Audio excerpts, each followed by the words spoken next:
মুরব্বী বাবারা, একবার চিন্তা করেন, হাসরের মাঠে যেদিন আল্লাহ আপনাকে আমাকে দাঁড় করাবে, আর আপনার আমলনামা দেখবে, আমলনামার মধ্যে দেখবে একটা কোরআনের খতম নাই। কত বড় দুর্ভাগ্য আর কপাল পোড়া।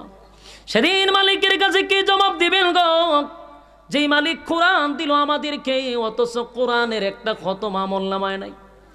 তাই আপনাদেরকে বলবো, যারা কোরআন দেখেও পড়তে পারেন না, উম্মতে মুহাম্মদের জন্য একটা নিয়ামত হলো সূরা ইখলাস। এই সূরা যদি কেউ 3 বার পড়ে, একটা খতমের সওয়াব আল্লাহ আমলনামায় লিখে দেয়। অবস্থা এমন হইছে, যা পায় তা দিয়া বাইরিতে লাস্টে আসেন জুতা কাছে, জুতাটা মারছে বাড়ি। জিব্রাইলকে কইরে মশা ছাইরা দে, মশা ইনসুলিন তুলছে। এখন যে জিনিসটা দিয়ে বাড়ি দিছে, এটা তো যতবার বাড়ি দিব অতবার সারবি। নমরুদে জুতার বাড়ি খাইয়া দেহে বেতা ছাইরা দিছে। তখন জুতার ভাই অনেকক্ষণ ছাইয়া রয়েছে যে ঘটনাটা কি তা। ওয়ালও বাইরিলাম, আড্ডা বাইরিলাম, লাঠি দিয়া বাইরিলাম, খামুর ছাড়ল না।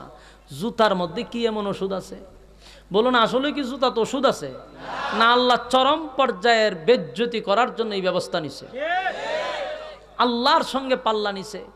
এখন যতক্ষণ পড়েই এই মশায় কামড় দেয়। আর যত প্রতিবন্ধী আছে আর একটু বিতলা থাকে, একটু বিতলা টাইপের থাকে, এটা তো প্রতিবন্ধী মশা, এটা আরো খুব বিতলা হতার পরে আমরা ঢুকায় আর বাইর করে। আর নমরুদও জুতাদা বাইরিলে সেটা দেয়। তো নমরুদ তার সাধারণ কোনো ব্যক্তি না, গোটা পৃথিবীর বাদশাহ। এই নমরুদ করলো কি, পার্লামেন্টে যখন বসে জুতা একটা কাছে লিয়ে বসে, যখন কামড় মারে টাস করে বাড়ি মারে। তো বিভিন্ন দেশ থেকে যখন আরো লোক আসে তার সাথে দেখা করার জন্য, তারা দেখে যে সর্বনাশ, এত বড় পৃথিবীর বাদশাহ, উনি জুতাদা বাইরা তার মাথা, এই লোকের সাথে বৈঠকে বসলে ইজ্জত থাকতো না। মানুষ এমনি জায়গা সিসি বলতে বলতে মহা মুসিবতে পড়ছে। এখন নিজে আর কত বাইরিব, ক্লান্তি আছে না, এই ক্লান্তির কারণে আর কত বাইরিব। শেষে বিজ্ঞাপন দিছে যে এত টাকা বেতন দেওয়া হবে, কাজ হইল জুতাদা বাইরে নেই। আচ্ছা, কোন চান আমরা দেশের যে ওই যে একটার ধরছে, এটার নাম হইল গিয়া শাহরিয়ার কবির মুরগি ছুড়া, এটা ধরছে না? এই লোকটারে যদি কেউ কয় যে তারে জুতাদা বাইরে তাহলে 5,000 টাকা বেতন দেওয়া হইব, মানছি কি টেকার পাই চাইব? কইব যে টেকা লাগতো না, আমি নিজে বললাম বলে যে আমি খালি বাইরামু 5,000 টাকা আমি দিমু। ঠিক, কারণ কিছু ঘৃণিত মানুষের মধ্যে হে হইলে অন্যতম একটা ঘৃণিত লোক, ইসলাম বিদ্বেষী সে। এখন এই নমরুদের যখন কইছে যে আমার জুতাদা বাইরিলে 5,000 টাকা, তো এরকম অনেক লোক হাজির হয়েছে যে আমরা বাইরামু। এর মধ্যে একজন চাকরিতে জয়েন করছে। এই লোক প্রথম শকে আনন্দে বাইরিছে, কিন্তু একটা সময় এর তো ক্লান্তি, হ্যাঁ অনেক ক্লান্ত হইয়া বিরক্ত হয়ে গেছে। আর কত বাইরা নি যায় বেচারা, খাইতে গেলে বাড়ি দে, বাথরুমে গেলে বাড়ি দে, ফরসেনি মহা মুসিবত। শেষে কয় আমি যদি আর চাকরি নাও করি তো হে আমারে এমনি জবাই করব, আমি যদি তার চাকরি না করি তো আমার হত্যা করবে, আর চাকরি করলেও আমি মারা যাইব, কারণ আমার খাওয়ার নাই, ঘুম নাই, আমি আর কত চাকরি করুম, আর চাকরি ছেড়ে দিলে আমার খল্লা নিব। তো সুতরাং হেও শেষ আমিও শেষ। সিদ্ধান্ত নিছে যে মেরালাম এরে। তো একদিন জুতার বদলা মুগুর লইছে, মুগুর লইয়া হয় বাড়িতে কইছে, পরে মুগুরটা দিয়া যৎকান শরীরে শক্তি আছে টাস করে মারছে বাড়ি। যেই বাড়ি মারছে মাথা 2 ভাগ। প্রতিবন্ধী মশা ছায়া দিয়ে উপরে ছাদ নাই, এরম নোংরা পরিবেশও তখন যায়। মশা খায়, আমার একটা ইজ্জত আছে, আমি এরম নোংরা পরিবেশও থাকি না। মশায় উড়াল দিছে। আল্লাহ হয় একটা জালিমকে আমি ধ্বংস করছি জুতাদা বাইরে। কথা হয় না? পৃথিবীতে যত জালেম আছে সবগুলা জালেমের প্রতি আল্লাহর অভিশাপ। আল্লাহ সায়ের কসম করে কইছে জালেমদের প্রতি অভিশাপ।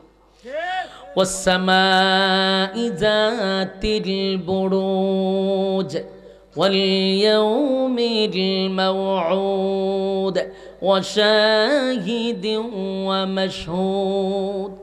রব্বে কারীম বলেন ওয়াসসামাই যাতিল বুরুজ, নক্ষত্রের কসম, তারকার কসম করছে আল্লাহ। ওয়াল ইয়াউমিল মাউউদ, পরকালের উপর কসম করছে, যেই দিন বিচার হবে সেই দিনের কসম। ওয়া শাহিদিন ওয়া মাশহুদ, এই আয়াতে 2টা কসম। ওয়া শাহিদ ওয়া মাশহুদ, আল্লাহ বলেন যেই দিনটা ঘুরে ঘুরে তোমাদের সামনে আসে, ইয়াউমুল আরাফা, ইয়াউমুল জুমআ, এই 2 দিনের কসম। চার কসম করে আল্লাহ বলেন কুতিলা আসহাবুল উখদুদ, গর্ত যারা খনন করে ওই সমস্ত জালেমদের প্রতি আমি আল্লাহর অভিশাপ, জালেমদের প্রতি আল্লাহর অভিশাপ। যুবক ভাইরা, এই পৃথিবী ক্ষণস্থায়ী, এখানে জুলুম করা যাবে না, মানুষের সাথে অন্যায় করা যাবে না, মানুষের হক নষ্ট করা যাবে না, মাজলুমের প্রতি জুলুম করা যাবে না। তোমার ক্ষমতা আছে, টাকা আছে, পয়সা আছে, ক্ষমতা আছে, এই জন্য আরেকজনের উপরে তুমি হামলা করবা, আরেকজনের অধিকার তুমি কেড়ে নিবা, ইসলাম তোমাকে সেই অনুমতি দেয় নাই। ইসলাম এই অনুমতি দেয় নাই। মতের ভিন্ন হলেই তার উপরে তুমি আক্রমণ করবা, তার অধিকার ছিড়ায় নিবা, বাক শক্তি বন্ধ করে দিবা। এগুলা জালেমদের কাজ। এগুলা কার কাজ? এগুলা জালেমদের কাজ। এই জন্য আল্লাহ পৃথিবীর সব জালেমদেরকে আল্লাহ বলেন সাবধান, তোদের উপরে আমি আল্লাহর অভিশাপ। তাই বলুন, কোন মানুষের উপরে কি জুলুম করা যাবে? কারো হক কি নষ্ট করা যাবে? এতিমের মালকে আত্মসাৎ করা যাবে? সাবধান, ইসলাম আপনাকে সেই অনুমতি দেয় নাই। যদি তারপরও করেন, খোদার কসম জালেমদের খাতার আপনাকে আল্লাহ দাঁড় করাবে। আমার যুবক ভাইয়েরা, আরেকটা কথা শুনেন, জালেমদের শুধু পরকালের শাস্তি এমনটা নয়, দুনিয়ার জমিনে চরম পর্যায়ের বেজ্জতি আর লাঞ্ছনা দিয়ে আল্লাহ দুনিয়ার থেকে নিভে। এর বাস্তব প্রমাণ, যতগুলা জালেম ছিল একটাও কি সম্মানের সহিত যাইতে পারছে? কথা হয় না দি? সম্মানের সহিত কোনো জালেম নামতে পারে না। হয় জুতার বাড়ি, আর না হয় জুতা দা হয় বাইরেছে, আনলে জায়গা চাষ করছে পাবলিকে, আর নাইয়া জাঙ্গা কুল্লা বাকছে। বাস্তব না বাস্তব? তবে যদি নিষেধা যাইতো এই খামই করতো। কথা ঠিক না বেটি? আল্লাহ বাসায় যে উপরে দেখেছে।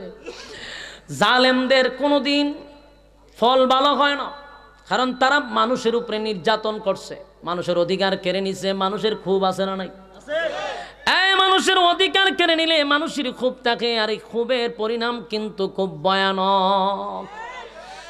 যুবক ভাইরা আমার এবার আসুন, ঠিক যে প্রশ্নটা ইব্রাহিম খলিলুল্লাহ রে নমরুদে করছে, একই প্রশ্ন মক্কার মূর্তি পূজারীরা করলো যে আপনার আল্লাহর ক্ষমতা কতটুক?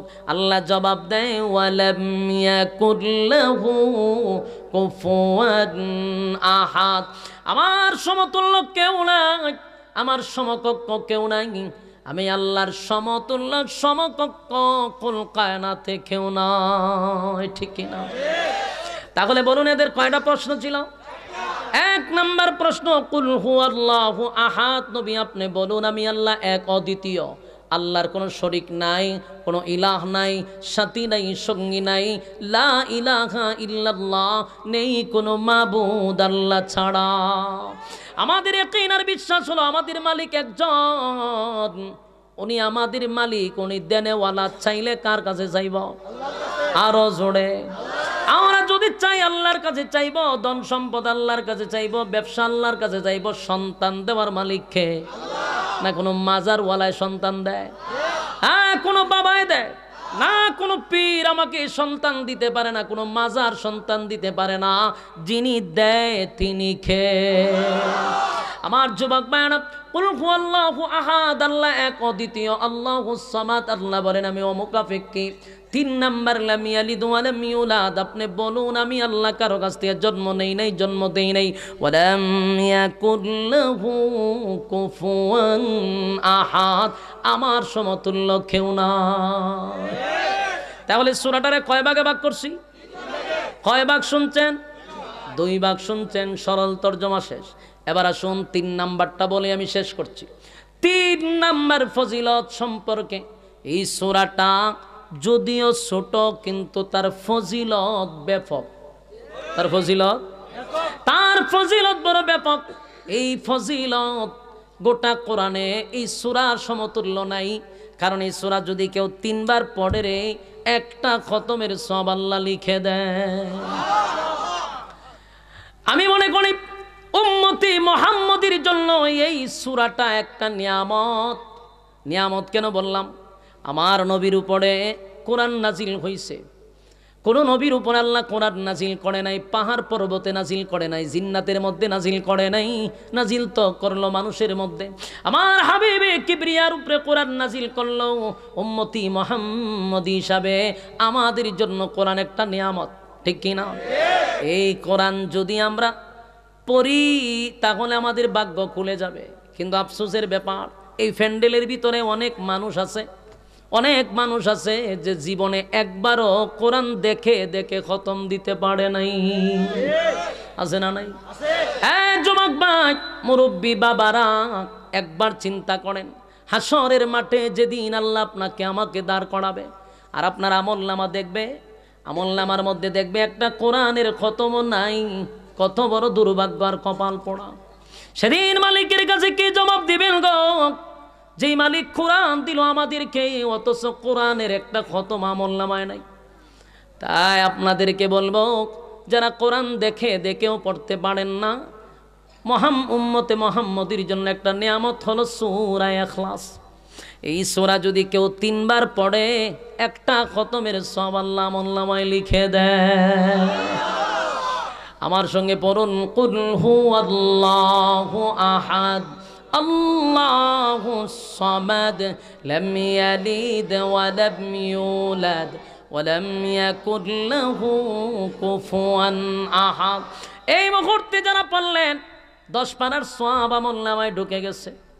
আরেকবার পড়ুন, কুল হুয়াল্লাহু আহাদ আল্লাহুস সামাদ লাম ইয়ালিদ ওয়া লাম ইউলাদ ওয়া লাম ইয়াকুল লাহু কুফুয়ান আহাদ।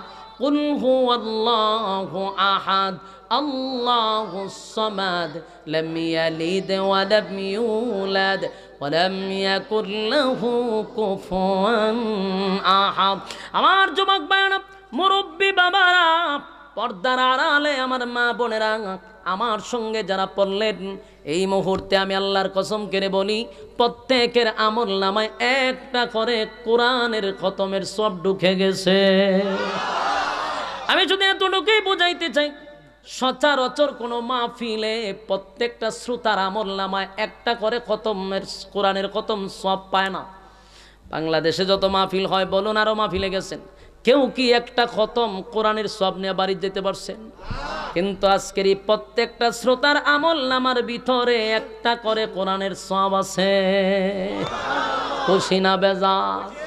আজকের মাহফিল ওলাও অসার্থক, আপনারাও সার্থক, আমিও সার্থক, কারণ আমার কথায় আপনারা খতম করছেন। তাই আজকের এই সওয়াবটা যেন আল্লাহ সোনার মদিনায় পৌঁছায়া দেয়।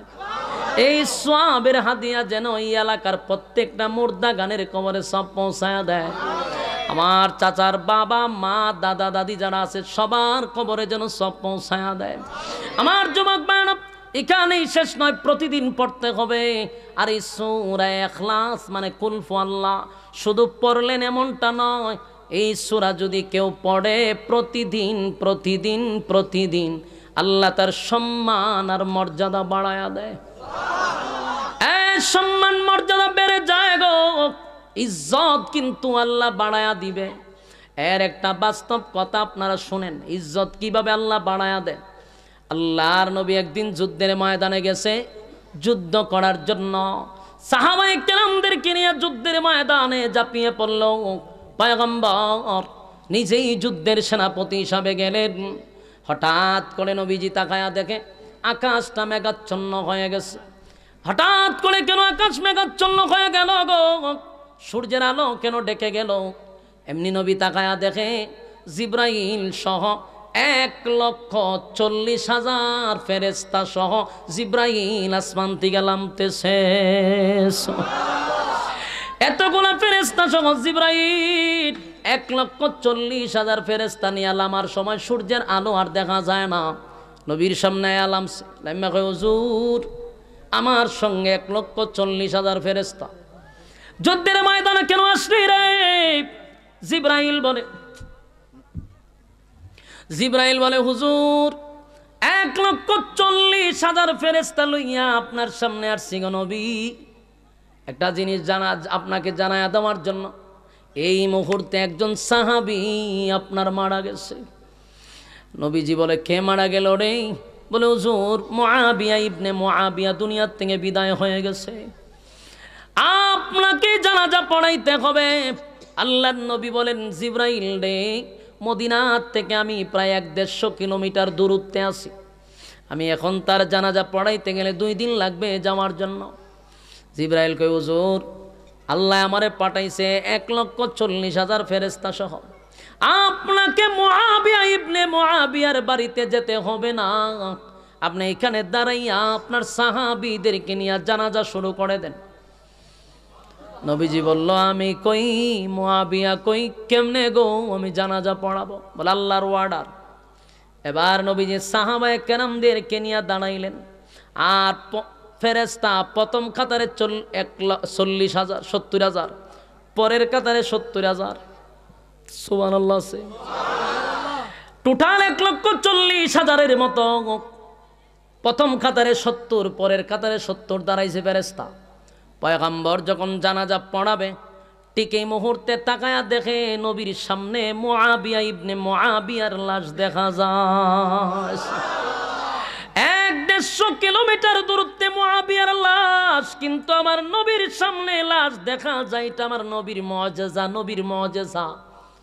যেই ঘটনারে কেন্দ্র করে আজকে বাংলাদেশে গায়েবানা জানাজা হয়, এই ঘটনারে কেন্দ্র করে গায়েবানা জানাজা পড়ানো হয়। লাশ সামনে নাই কিন্তু জানাজা পড়া, এটা কয় গায়েবানা জানাজা। সেদিন মুআবিয়া দুনিয়ার থেকে বিদায় হয়ে গেছে। নবীজির জানাজার নামাজ পড়াইছে যুদ্ধের ময়দানে। জানাজার নামাজ শেষ হওয়ার পরে আল্লাহর পয়গম্বর জিবরাইলকে বলে, জিবরাইল রে, আমার মুআবিয়া ইবনে মুআবিয়ার এত সম্মান আর এত মর্যাদা, এত সম্মান আর এত মর্যাদা, 1,40,000 ফেরেশতা লইয়া তুমি জমিনে পদার্পণ করছো, ঘটনা কি? আমার মুআবিয়া কি এমন আমল করে আমি একটু জানতে চাই। ফেরেশতারা বলে, হুজুর, আপনি পড়ে যাই না নিবেন। আল্লাহর পয়গম্বর জানাজা শেষ করে দৌড়ায়া যুদ্ধের ময়দানে চলে গেল। নবীজি যুদ্ধের পরে বাড়িতে আসলো। আয়েশা সর্বপ্রথম মুআবিয়া ইবনে মুআবিয়ার বাড়িতে গিয়া তার আত্মীয় স্বজনকে জিজ্ঞাসা করলো, এ মুআবিয়া ইবনে মুআবিয়ার কি এমন আমল, যে আমলের কারণে আমার মালিক তার জানাজায় 1,40,000 ফেরেশতা পাঠাইল? সাহাবায়ে কেরাম বলে, হুজুর, তেমন কোন আমল তো নাই, ছোট্ট একটা আমল মুআবিয়া ইবনে মুআবিয়া প্রতিদিন জারি রাখতো। প্রতিদিন ওই আমলটা হলো, মুআবিয়া যখন অবসর পাইত, রাস্তা দিয়ে হাঁটতো, কোথাও বসতো, কোথাও গল্প না করে, সব সময় উনি যেটা পড়তেন এটা হলো, কুল হুয়াল্লাহু আহাদ আল্লাহুস সামাদ লাম ইয়ালিদ ওয়া লাম ইউলাদ ওয়া লাম ইয়াকুল লাহু কুফুয়ান আহাদ। এই সূরা ইখলাস পড়ার কারণে আমার মালিক তার এত সম্মান আর এত মর্যাদা বাড়ায়া দিছে। আমি জানতে চাই, সেই সূরা আসেনি, সেই আল্লাহ আসেনি, আমরা আসেনি, সবই আছে, কিন্তু আমরা কেন পারি না?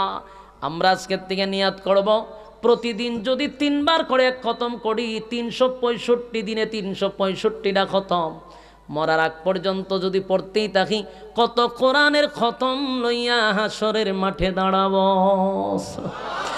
কারা কারা প্রতিদিন কমপক্ষে 3 বার পড়বেন? হাত তুল্লা দেখায়া দেই। লিল্লাহে তাকবীর, লিল্লাহে তাকবীর।